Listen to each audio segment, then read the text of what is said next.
أعوذ بالله من الشيطان الرجيم. بسم الله الرحمن الرحيم.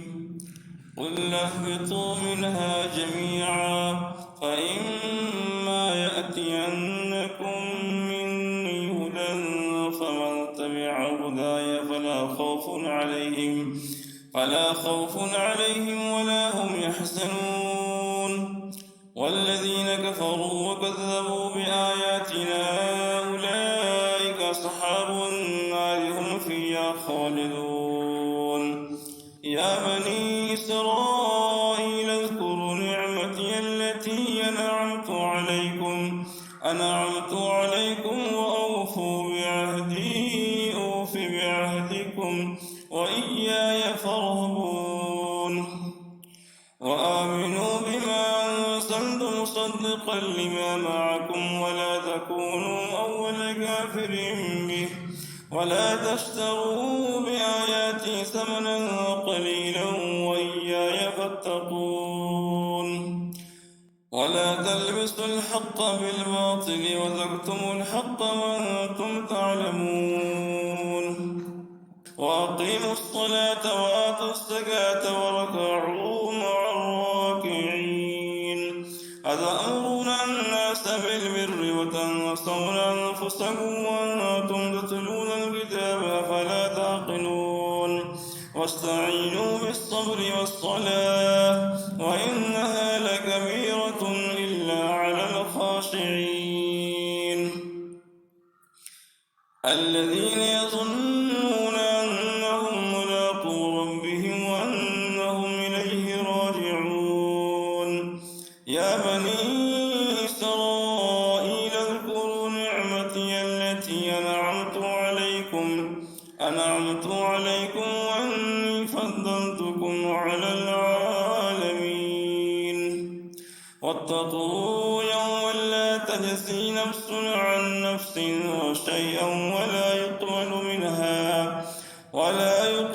منها شفاعة ولا يؤخذ منها عدل ولا هم ينصرون.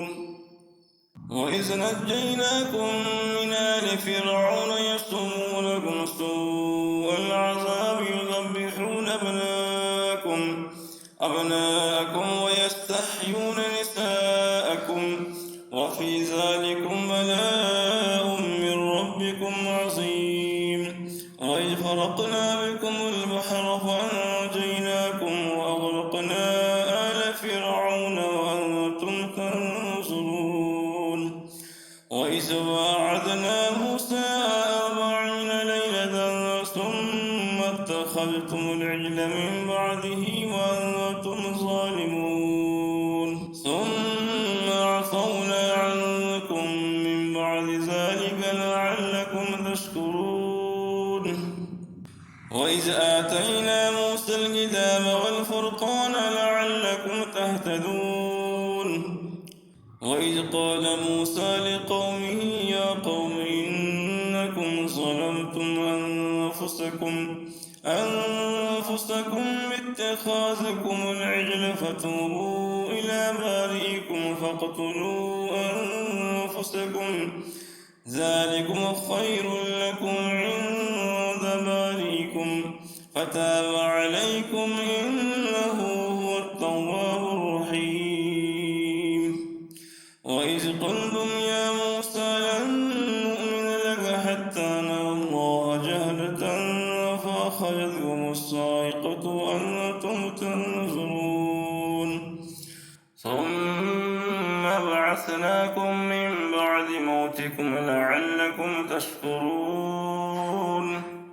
وظللنا عليكم الغمام وأنزلنا عليكم المن والسلوى كلوا من طيبات ما رزقناكم وما ظلمونا ولكن كانوا أنفسهم يظلمون. صدق الله.